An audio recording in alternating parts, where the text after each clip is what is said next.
Hello बच्चों, आज हम करने जा रहे हैं आपकी 10th क्लास की वर्कशीट 8 जो कि 23 जुलाई की है। अब इसमें हमने सीखना क्या है? आज आप सीखने जा रहे हैं कंस्ट्रक्शन में आखिर आप परपेंडिकुलर लाइन और पैरेलल लाइन को कैसे कंस्ट्रक्ट कर सकते हैं।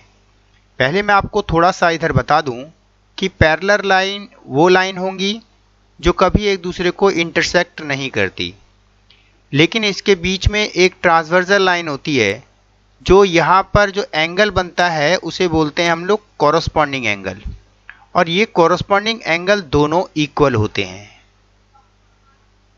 वर्कशीट 8 9th क्लास की अगर आप देखेंगे तो उसमें ये सारे रूल्स समझा रखे हैं, आप 9th क्लास में पढ़कर भी आए हैं। लेकिन फिर भी मैं आपको ये बता दूं कि कॉरस्पॉन्डिंग एंगल अगर आप इक्वल कर देते हैं तो उसी से आप दो लाइन को पैरेलल बना देंगे। तो आज हम यही करने जा रहे हैं। उसको कैसे करते हैं कंस्ट्रक्शन में, वही आप लोगों ने समझना है। तो चलिए करते हैं स्टार्ट। सबसे पहले आपने क्या करना है, सबसे पहले एक लाइन ड्रॉ करनी है। ये आपको लाइन ड्रॉ करके दिखाई हुई है, उसमें एक पॉइंट लेना है आपने, कोई भी पॉइंट कहीं पर भी ले सकते हैं, और इस पॉइंट से फिर आपने एक लाइन ड्रॉ करनी है जो यहाँ दिखाई गई है। अब आपके पास जो P पॉइंट है जो हमने बाहर लिया था, लाइन से अलग लिया था, वहाँ से अगर हम कोई भी एक हमारे को जो अच्छी लगे, यानी कि जो हमारे लिए कन्वीनियंट हो, जो हमारे लिए ऐसा लगे कि उस लाइन के अकॉर्डिंग एंगल बना सकती है, उतना ही रेडियस हमने लेना है। देखो ज़्यादा बड़ा भी नहीं लेनी है रेडियस और ना ही ज़्यादा छोटी लेनी है। इसीलिए हम मान लो इस टाइप की एक रेडियस लेते हैं और सेंटर मानते हैं इसको, यानी कि यहाँ पर हमने कंपास को रखना है और यहाँ से एक आर्क लगाना है। ठीक है, जैसा कि यहाँ पर आर्क लगा के आपको दिखाया भी गया है। एक पॉइंट D है जहाँ उस आर्क ने टच किया है एक लाइन को, और दूसरी वाली को उसने टच किया है C पर। तो आप देखिए ये ना जो मैं आपको यहाँ पर दिखा रहा हूँ, मेन क्या है, ये मेजरमेंट होगा एंगल का। मान लो ये 40 डिग्री, 30 डिग्री, 60 डिग्री, कितने भी डिग्री का एक एंगल बन चुका है। हमने क्या करना है, अब हमने जैसा आर्क यहाँ पर लिया था सेम उसी तरीके से हमने स्टेप 3 जो कंप्लीट कर लिया है, स्टेप 4 में आपने क्या करना है, सेम रेडियस लेनी है। रेडियस कम या ज़्यादा नहीं करनी है। जितनी रेडियस आपने यहाँ ली थी उतनी ही रेडियस अब दोबारा से आपने लेकर एक आर्क और लगाना है। अब आपने जो आर्क लगाना है वो P पॉइंट से लगाना है, मीन्स सेंटर P होगा। ठीक है, ये आपका सेंटर होगा। डिस्टेंस जितनी आपने X से C तक की ली थी, याद रखना X से C तक की, सेम उतनी ही डिस्टेंस P से E तक की लेनी है। ठीक है, यानी कि ये डिस्टेंस सेम होनी, सेम आर्क, कोई भी उसमें कोई चेंज नहीं करना है। आपने कर लिया, और उसके बाद आपने मेजर क्या करना है कि ये है आपका D पॉइंट और नीचे है आपका C पॉइंट, यानी कि DC। कंपास ये रहा आपके सामने, ये देखिए आप यहाँ पर एक तरफ पेंसिल लगी हुई है, ये पेंसिल है, और एक तरफ निब होगी आपके प्रकार की, यानी कि कंपास की। उससे आपने इसको मेजर कर लेना है। यहाँ पर आपने रखना है निब को और यहाँ रखना है आपने पेंसिल को। मेजर कर लिया। सेम मेजर करने के बाद अब निब यहाँ चली जाएगी, देखेंगे आप E पॉइंट पर, और फिर उसी से यानी कि फिर आपने DC के बराबर लेना है EF को। आप कहोगे F तो है ही नहीं आपके पास, तो F ही तो लाना है हमने। तो देखिए आप यहाँ पर ध्यान दीजिए, यहाँ से आपने जब कंपास की निब को रखेंगे और एक आर्क लगाएंगे, जहां वो इस आर्क को टच करेगा वही पॉइंट आपका F होगा, जैसा कि अगली फिगर में आप देख सकते हैं। तो इस तरीके से हमने जब F ले लिया और वहीं से हमने एक लाइन स्ट्रेट खींच देनी है, और वही स्ट्रेट लाइन अपने आप ही पैरेलल हो जाएगी L लाइन के। जब हमारे पास वो लाइन आ चुकी है तो इसका मतलब उसे भी कोई नाम देना पड़ेगा, वो नाम होगा M। तो स्टार्टिंग में ही मैंने आपको क्लियर एक बात कर दी थी कि उसे हम कॉरस्पॉन्डिंग एंगल बोलते हैं। देख लीजिए यहाँ पर हमने एक लाइन खींची और यहाँ से होती है आपकी ट्रांसवर्सल लाइन। यहाँ पर आप देखिए दो एंगल बन रहे हैं और यही होते हैं कॉरस्पॉन्डिंग एंगल, और हमने प्रूव कर दिया कि ये एंगल और ये एंगल दोनों आपस में इक्वल हैं। कैसे? क्योंकि हमने सेम मेजरमेंट से उनको बनाया है। चलिए अब हम नेक्स्ट स्टेप पे आते हैं। तो बच्चों अगला स्टेप है हमारा कि हमें कंस्ट्रक्शन करनी है किसकी, एक परपेंडिकुलर की और किसी एक्सटीरियर यानी कि आउटसाइड पॉइंट से।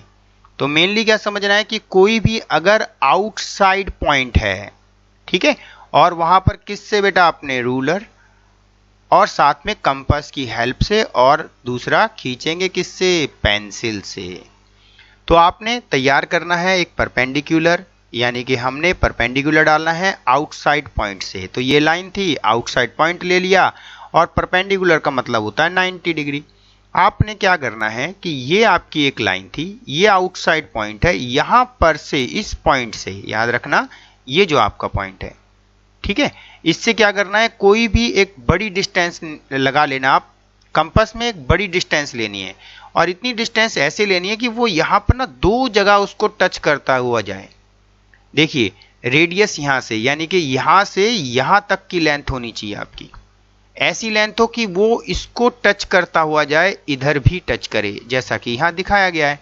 यहां पर दिखाया गया है कि वो ए पॉइंट पर टच कर रही है और दूसरा पॉइंट बी है, ठीक है जी। हमने ए और बी पर उन्हें टच होता हुआ देख लिया। अब क्या करना है, तो टच होने का मतलब ये एक स्ट्रेट लाइन को टच कर रही है जो कि 180 डिग्री का होता है।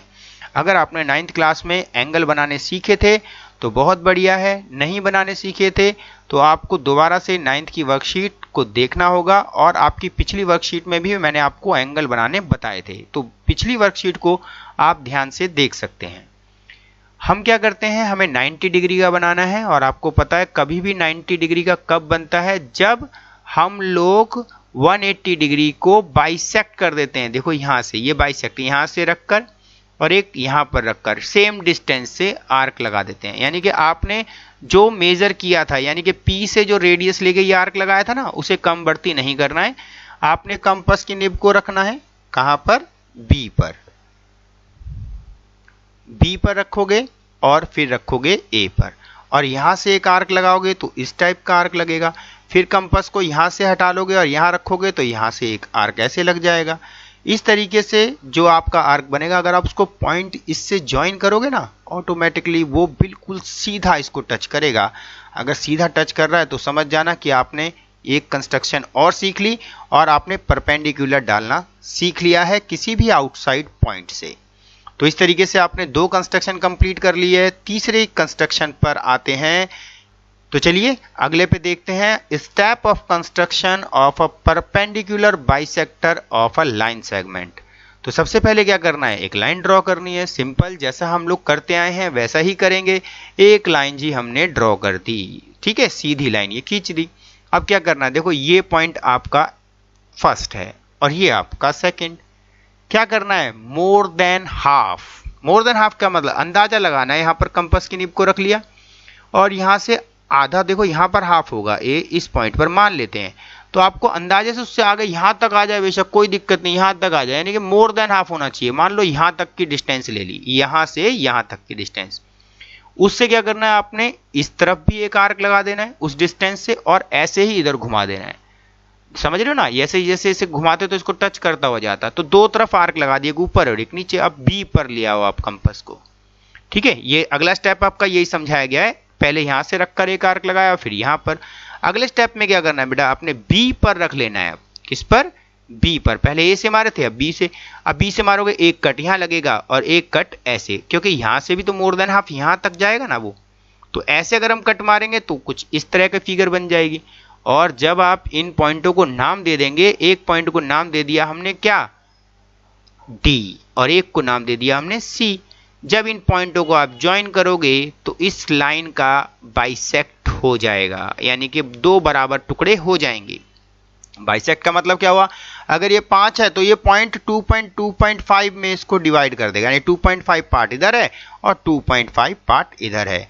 तो इसी को बोलते हैं हम लोग perpendicular bisector of line segment. तो इस तरीके से आपने आज की पूरी वर्कशीट कंप्लीट कर ली है। स्टेप बाय स्टेप आपको एक एक पॉइंट को समझा दिया है मैंने। अब आप खुद कंस्ट्रक्शन भी करके देख सकते हैं, क्योंकि बोला गया है practice all the constructions twice, यानी कि दूसरी बार आप खुद भी करके जरूर देखिएगा।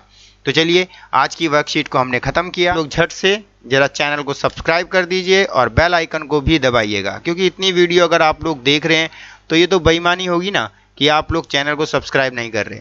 तो अगर आपको वीडियो अच्छी लग रही है, आप देख भी कंटिन्यू रहे हैं, तो एक एहसान तो मेरे पर कीजिए कि आप चैनल को सब्सक्राइब जरूर कीजिए।